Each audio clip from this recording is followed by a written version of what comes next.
Kadapa municipal corporation లో చరిత్రలో మిగిలిపోతుంది. ఇదొక దుర్దినం.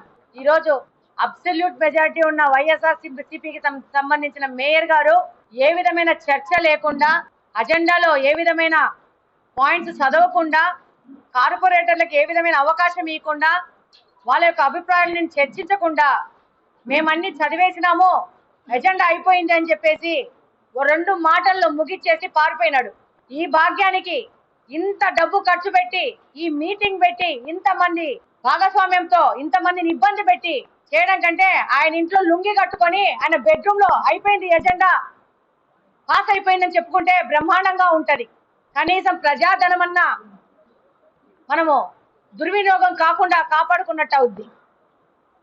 అసలు ఆయన ప్రజాస్వామ్యంలో బతుకుతున్నాను, ప్రజాసేవకై వచ్చాను, ప్రజల కోసం పని చేయాలా అనే ఆలోచన లేకుండా నియంతలాగా నేను 8 సంవత్సరాలు రైట్ ఒకరిని లెఫ్ట్ ఒకరిని కూర్చోబెట్టుకొని, కమలాపురం ఎమ్మెల్యేని కడప ఎమ్మెల్యేని కూర్చోబెట్టుకొని సభలు నడిపి ఈరోజు ఒక మహిళ కడప నియోజకవర్గంలో గెలిస్తే అది తట్టుకోలేక, ఓర్చలేక, మహిళలంటే మర్యాద గౌరవం లేక ఆ మహిళను ఎలా అవమానపరచాలా, ఇబ్బంది పెట్టాలా అనే ఆలోచన తప్పితే నిద్ర లేచినాల నుంచి ప్రజల సమస్యలు ఏంటి, ప్రజలకు మనం ఒక అధికారంలోకి ఇచ్చినారు, వాళ్ళకి ఏం మనం సమాజ సేవ చేస్తున్నాం అనే ఆలోచనే లేదు.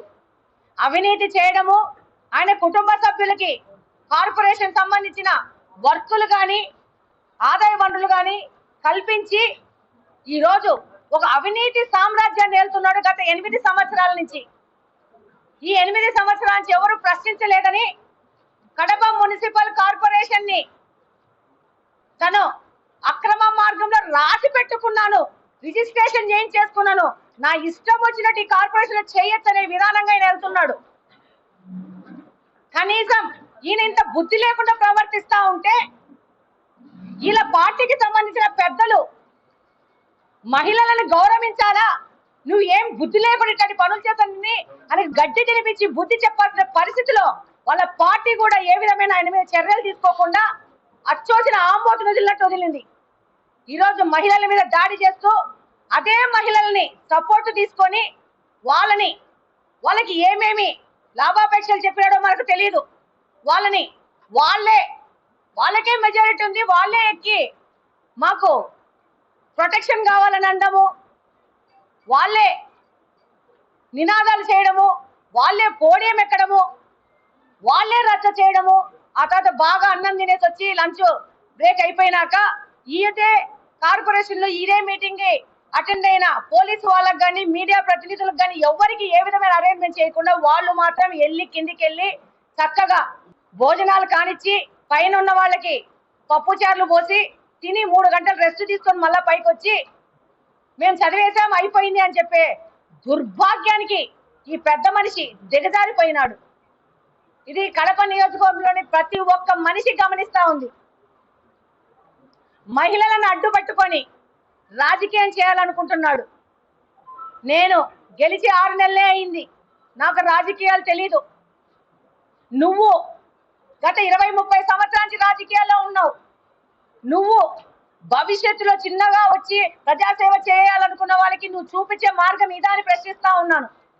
అసలు కడపలో అవినీతి చేసి పెట్టేశాడు మొత్తంగా. ఈరోజు మీరు గమనిస్తే దేవుని కడప రోడ్డు కృష్ణా సర్కిల్ నుంచి ఎవరు చేశారు? ఈ యొక్క పెద్ద మనిషికి సంబంధించిన వ్యక్తి కాదా? ఢిల్లీ పబ్లిక్ స్కూల్ దగ్గర రోడ్డు ఈ పెద్ద మనిషికి సంబంధించిన వ్యక్తే. ఈయన కుటుంబ సభ్యుడే చేసి ఈ రోజు ఆల్రెడీ 2 నెలలే అయింది ఆ రోడ్డు ఓపెన్ అయ్యి, ఆల్రెడీ క్రాక్స్ వచ్చి నాణ్యత లేని వర్క్ చేశాడు. దాని మీద చర్యల గురించి మాట్లాడుతున్నాడా? ఈరోజు మాసాపేటలో టెంపుల్ని పగలగొట్టినారు. కార్పొరేషన్ వైపు నుంచి ఒక అగ్రిమెంట్ అయ్యి టెంపుల్ మేమే కడతామని చెప్పినారు. కట్టినారా? ఎన్ని రోజులైంది టెంపుల్ పగలగొట్టి? ఈ రోజుకి ఎన్ని రోజులు కావస్తా ఉంది? దాని గురించి ఏమైనా చర్యలు ఉన్నాయా? అన్నమయ్య విగ్రహం తీసినారు. ఆ రోజు అక్కడ ప్రాంతంలో ఉన్న వాళ్ళకి మేము మళ్ళా కట్టిస్తాం ఆ గుడిని, మాది బాధ్యతని అగ్రిమెంట్ అయ్యారు. దాని గురించి ఏమైనా చర్యలు ఉన్నాయా? ఎన్ని మసీదు స్థలాలు, ఎన్ని చర్చిలు అన్యాక్రాంతం అయిపోయినాయి కడపలో, దాని మీద చర్యలు ఉన్నాయా?